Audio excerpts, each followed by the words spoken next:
And now, KVRH Radio, the first in thrill on the radio, and Waste Management, the professionals in the waste disposal profession, are proud to bring you Eddie Mackin, Private Eye. A full, two-fisted, and chain-smoking half-hour of detectives, dames, adventure, and death. We now go into the program with tonight's adventure of Eddie Mackin, Private Eye, The Lasting Promise. Get this and get it straight. I'm not a Holmes, Spade, or a Marlowe. I'm just a detective a little too caring about his fellow man for his own good. It could have been wonderful. 2 honeymooners at a small hotel. 2 people who couldn't have been more in love. But soon the fights came, the storm blew in, and the hatred was almost around the corner of a cool breeze. I could have lost my head if it wasn't for The Lasting Promise. In a town like San Francisco, the morning light of the sun, well, it's more like the headlights of the early shifters, wakes you from your bed and drags you down to a place for a cup of coffee. Which is just where I was. I was sitting in a restaurant at the bottom of the McKay San Francisco Sunshine boarding house. Katie, the proprietor's granddaughter, was sitting behind the counter, pouring me cup after cup of coffee. Last night I had gone out to a party, and I was having a little trouble waking back up. Well, Eddie, that party last night really took it out of you, didn't it? Yeah, those boys down at the police station sure know how to throw a good party. Thanks for the coffee. Anytime. You know, Granny was very worried about you getting home so late. She was? I'm sorry, I didn't want to worry her. Oh, that's how tired I am. Well, Eddie, that cup cost a whole $1. Is the poor widow private detective all worn out? Add it to my bill. And yes, he is. But only from looking at those pretty eyes of yours. Eddie, you shouldn't say things like that. Flattery might get you somewhere. Don't I know it? Say, I was wondering, who are those 2 lovebirds at the end of the bar? Oh, those 2? They're the Bells. They were a newlywed couple. Oh, really? How newly? Last night in their room early. Really? Well, buy them both their breakfast on me. Well, Eddie, that's so kind. It's the least I could do. I'll go tell them. As I watched Katie glide down the counter, trying to keep my brain from the fact that I was a guy and she was a girl, she picked up a pot of coffee and waltzed towards the 2 lovebirds. That's when I got my first view of the 2.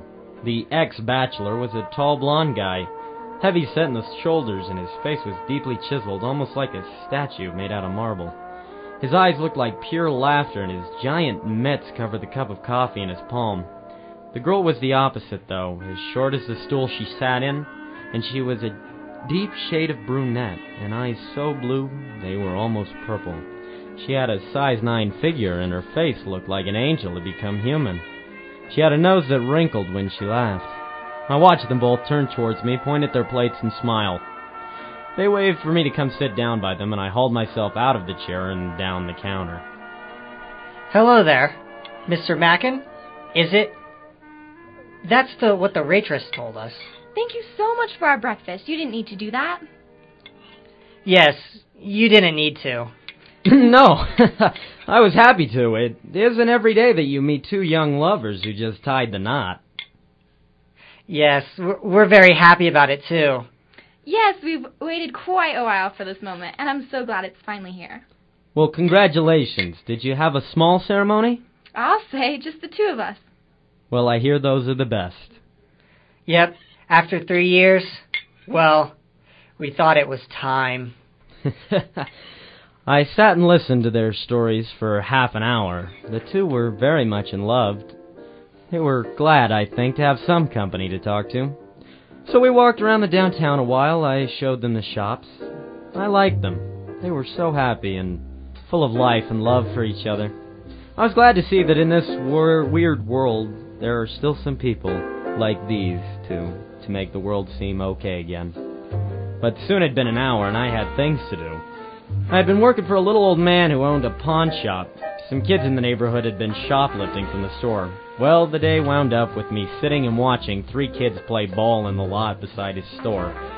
Nothing happened, so I shrugged and headed back to the hotel bar to grab a scotch before bed. So it wound up that the old man had just said all of that stuff in the back of the store because of forgetfulness and blamed it on the kids because he wouldn't know what to do. Exactly. That's case number 3 in the Eddie Mackin Detective Agency has handled and declared a shut case. Now, well, I Didn't charge the old guy, though. You're too good for your own good sometimes, Eddie. I know. That's what makes me an angel. But the way you look at some of the girls around here make you a devil. Only for you, Angel. Only for you. Oh, hello, Mackin. Bring me and Mr. Mackin another round of scotch. You've got it, Mr. Bell.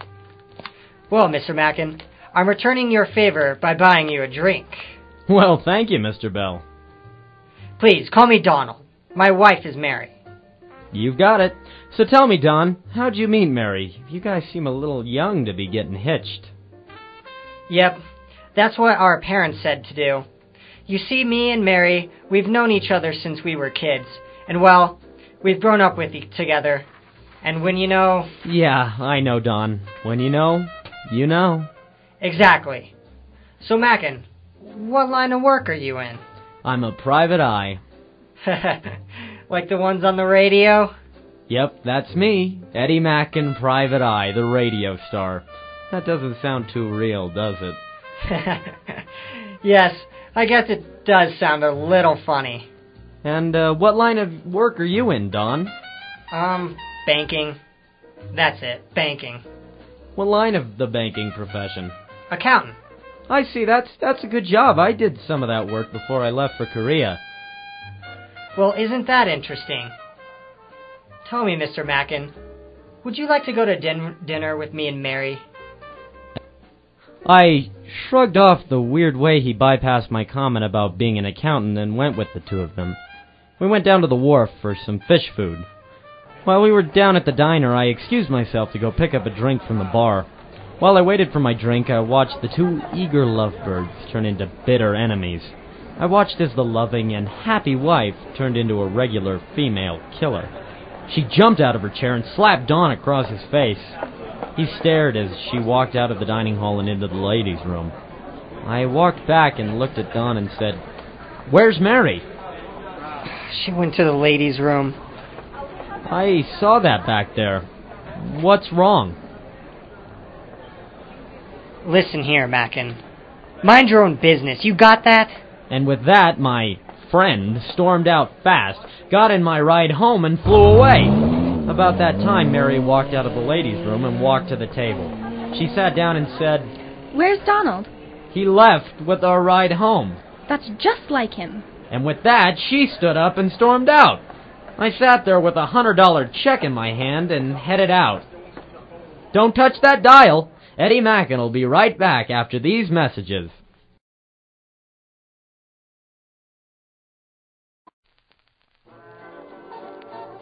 And now we return to the second act of Eddie Mackin, Private Eye. I slept off most of my anger and got up in the morning and walked downstairs for another cup of coffee. I was at the bar making pointless chit-chat with Katie when Donald walked up. Look, Mackin, I'm sorry. I was sore about what Mary said to me last night. I shouldn't have done that. No, you shouldn't have. I don't like being left at the table with $100 of cash that I don't have and wind up doing dishes to pay for it because two lovers can't make it through a fight without leaving. Mackin, I'm sorry. Look, actually, I need your help. I'm $25 a day in expenses, All plus right, Mackin. the $74.12 Here it you owe is. me for your dinner. Mary and I, well, we just got hitched. Because, well, we've been in the clink. For what? Leaving a pal with a $100 ticket? Seriously here, Mackin. I did some time in Illinois State. For what? I'd rather not tell you. Then no deal. Either you tell me, or you can just give me my $74 now. All right, Mackin. I was in there for 10 years, on a third-degree murder rap. I was an accomplice. There were 4 of us guys. Dizzy died in a robbery, and we got scared and laid the accelerator down for California. We made it in 2 days, but we got caught and got sent to the clink. I broke out, and when I got back to town, Mary's ma and pa wouldn't let us tie the knot. So, well, we headed out here and to get hitched. And then that's when it happened. What? We bumped into Carrigy. Carrigy? Yeah, the guy who sent the whole thing up. Yeah, the guy who set the whole thing up. He's the one who engineered the murder plot. The whole tall, mean guy with a pencil mustache, and he's got a scar down his eye that'll scare the devil. He's also got this hook nose. Believe me when you see him, you'll know him. He wants the dough he got. All unmarked bills, 10s and 20s mostly. Almost 5,000 of them. Wait, now there's money involved? That's why we killed the old man. It was for the money he had. But we hid it. Out there in California. We got caught in L.A. That's the real reason we came out here. I was going to meet up with Carnegie, the head of the plot, and Kennedy, the guy who shot him. When Kennedy was about to meet us, he got bumped off. Me and Carnegie both figured out each other for the one who bumped him off. Now Carnegie threatens to blackmail me or testify that I shot Kennedy. Only me and Kennedy knew where the cash was hid. That's why it's so important to Carnegie that I tell him where it's at. He's going to turn me in, Mackin. He'll do it, too. I was hoping that maybe you'll track him down for me, so we could cut a deal. In all reality, I want the money so I can get both Mary and I far out of here. Give me one good reason why I should, kid. 'Cause I think you're my friend, Mackin. And because, well, for love. And for a second chance. I'll do it because I'm an idiot. And because I like you two. But tell me this. Then how did you keep your relationship alive with Mary when you were in the clink? I wrote her a letter. A big, mushy, gushy, heart-wrenching letter. With every cliché in the book. In it, I made a lasting promise. A promise to wed her. If I ever got out, well, I did. And here we are. Good enough for me, kid. Look, here's the deal. You and your girl, you don't leave the hotel unless I say. I'll track down this Carnegie if I can and find out what he wants. You just lay low, kid. Thank you, Mackin. I just don't know how... You can thank me with $74 and some odd change. Don gave me the last place that he'd seen this guy, Carnegie. It was near China Beach, and I drove up in the McKay's Pierce Arrow and headed towards the little pink bar that the Bells had said they'd seen him at. It was called the Pink Poncho, and I headed inside. Everything in there was real as the matador painted on the wall that had his cape on the wrong shoulder, or the Mexican music that was played by an all-white jazz band. I scanned the bar for a pencil mustache or a scar, but didn't find anything. Then, when I was about to leave, I noticed a large diamond on a man's pinky finger. I stopped and looked at the man who had not only a scar on his eye, but a thin pencil mustache and a dead ringer for a hook nose. What are you looking at, buddy? Your diamond, mister. I'm a diamond broker. I've never seen one like it. Well, you ain't a very good one, Max. That's a fake. Glass. But I don't blame you. It's the best fake I've ever seen. Well, I'm new to the business. I'm Charlie Mackin. I'm working for the Carson Diamond Company. You interested in selling that ring? No. Even if I said that my business associate is a feller named Bell? Donald Bell? Yep. I'm very interested. Meet me at my place, Golden Butterfly Motel, apartment A on Pacific Heights. 1 hour. Okay. So I left. I headed back to the hotel to grab a drink and my trench coat before I left. It was starting to rain and it was getting dark. I drank down a dry martini before I left. I crawled into my coat and drove out to the Golden Butterfly Motel. I walked the stairs to apartment A, knocked on the door, and when I knocked, the door creaked itself open. I wandered inside, listening to the radio buzzing in the kitchen, when I walked inside to find Carnegie laying in a pool of blood with a kitchen knife stuck in his back. That's when I felt it. We'll return to the lasting promise right after this.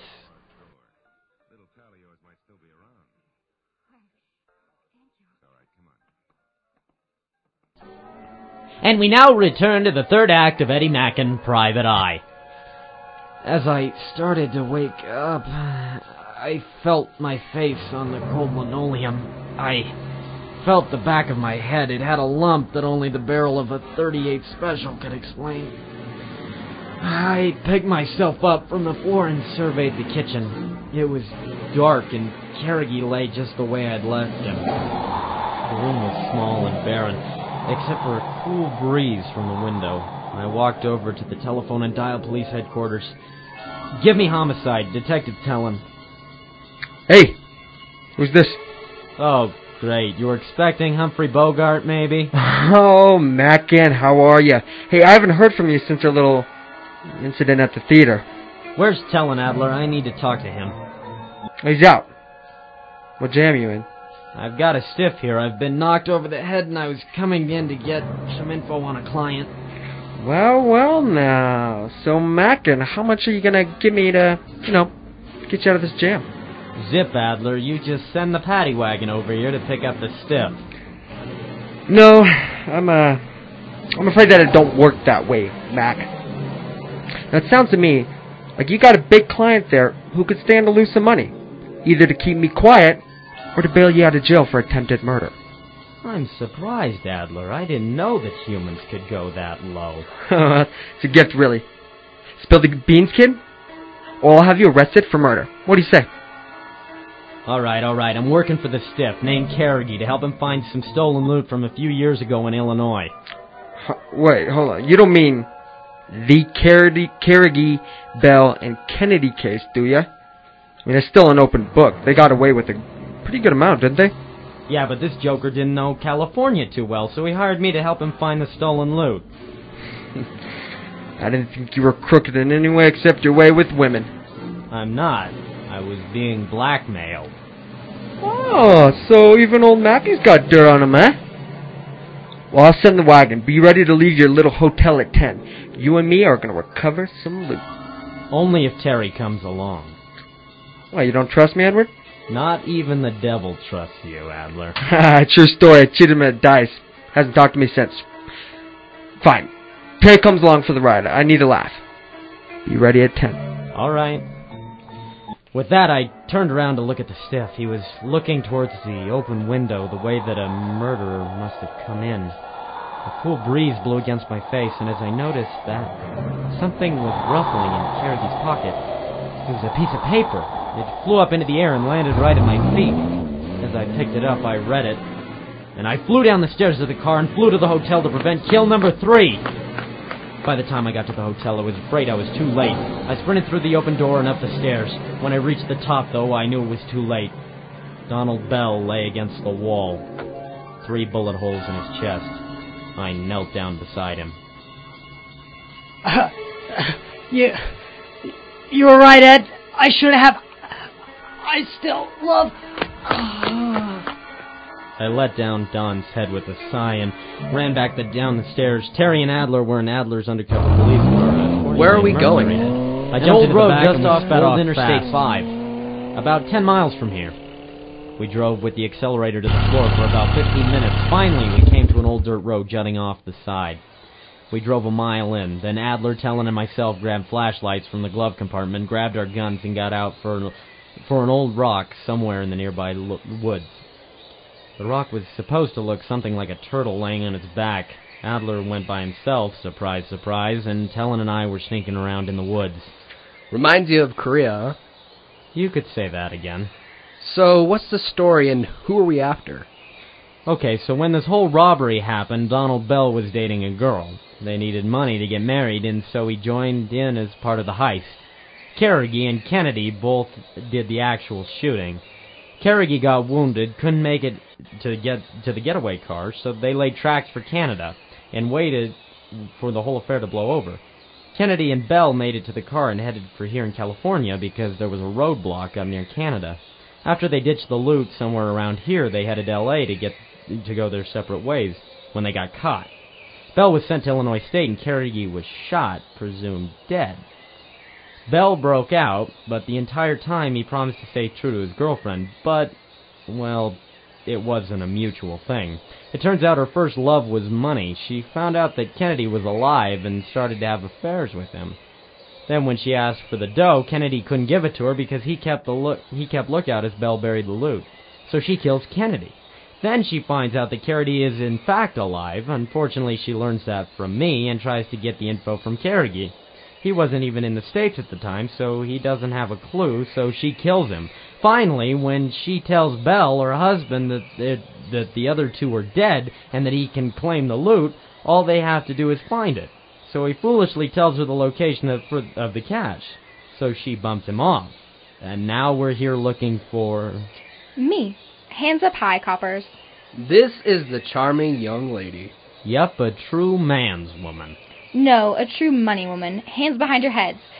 Through down the 38th, please. I'm a cop. You kill me. And if they had a doubt of killing you, then it's gone. I'll take my chances. Goodbye, smart boy, and you too, copper. Ed? Terry? Sorry, you idiots. Now come on, let's go find some treasure. With that, we dug around the rock until we find an old box. A very old box. The robbery box. But fate had the last laugh. It was all made out of counterfeit money circa 1930. Yep, Katie, that's how it happened, all right. Oh, Eddie, that's so horrible. You can say that again. Another coffee, please? Sure, but hey, Eddie, how did you know that she had affairs with these guys?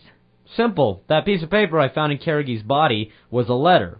And it was from her talking about bumping off Kennedy to get the info. And bumping off Belle. Unfortunately, she gave the letter to Carrageen instead of Belle. She'd been writing letters as Carrageen trying to blackmail Belle. Well, the reason she knocked Carrageen off was because he found the letter at some point when the two met up and was going to use it as blackmail against her. So I knew that was her plan. I'm just sad I couldn't have saved old Donald. The poor guy still loved her even after she shot him. That's true love, Eddie. I guess it is. Would you ever do that, Eddie? Love them even if they killed you? If it was the right girl. Like me? And with that, she walked down the bar, and I thought about it.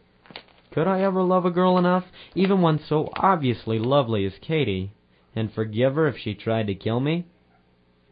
The reason Katie went over to the other counter was to help an old married couple who looked like they hadn't talked nicely to each other the entire time they'd been married.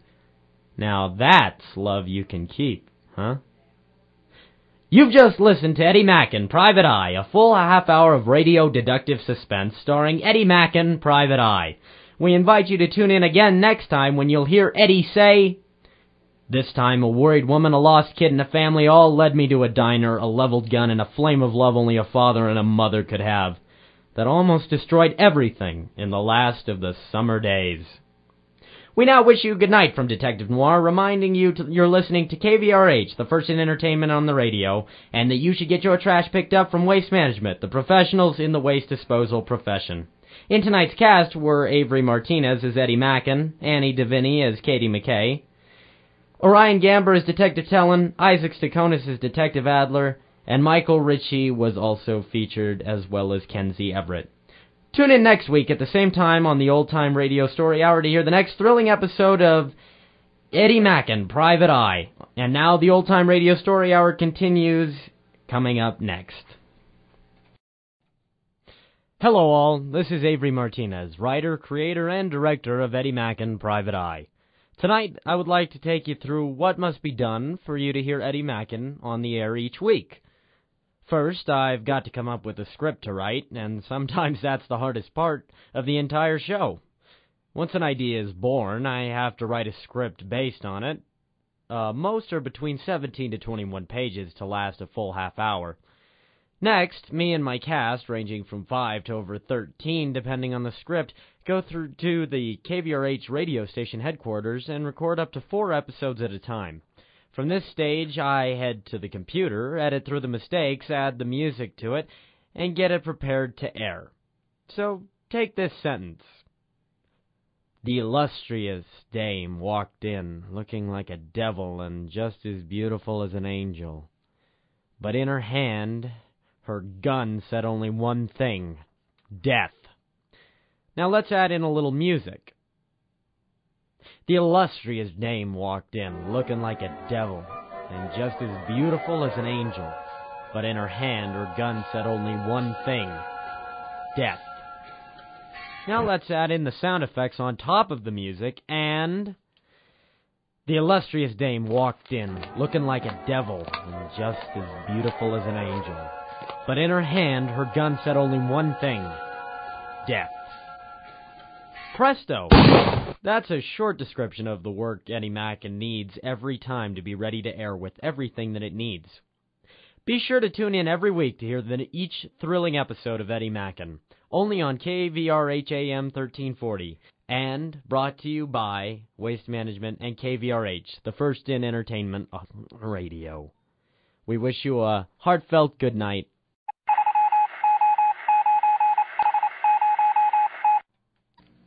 We're sorry, but we bring up and stop your regularly scheduled program to bring you this stunning bulletin. I'm Rick Riordan, here inside the KVRH International Studio. We go to a reporter who's live in the field right at this very moment, Lenny Finkelstein. Lenny?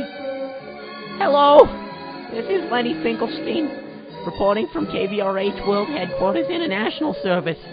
I'm sending you a warm hello from a chilly Inescongadinga, as we know it, a small island off the Bering Strait.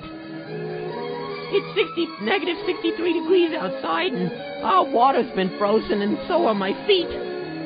This place is literally an ice floe with a house built on it. There's only 2 inhabitants of this small frozen wasteland, Ken and Bernice Banau. Mr. Banau. Yeah? How did you and your wife wind up here anyhow? I mean, it's freezing. My wife's deaf, so we wanted to find someplace quiet. Oh, I see, I guess. Well, you've built quite the, building here? I'll say it's the best city on the island. It's the mayor's office, grocer's, gift shop, public restroom, shower, house, pool, and radio station all inside that one building. All in your house? Yep. You said something about a pool. Does it have heated water? And is your house even big enough to hold a pool? It's technically just a shed. Of course it is, bud. It's our bathtub. You feel like going for a swim? No, thanks. I'm heading for sunny Colorado before my pilot freezes. There goes your plane, bud. Oh, shucks. Well, I'm going to be here a while. Back to you, Rick. Oh, and this is Lenny Finkelstein bringing you international news and adventures here on KVRH. Is that a polar bear? Be called, Mr. Reporter Man. They only react based on movement. Rick! We now return you to your regularly scheduled programming. Rick, get it off me! Get it off!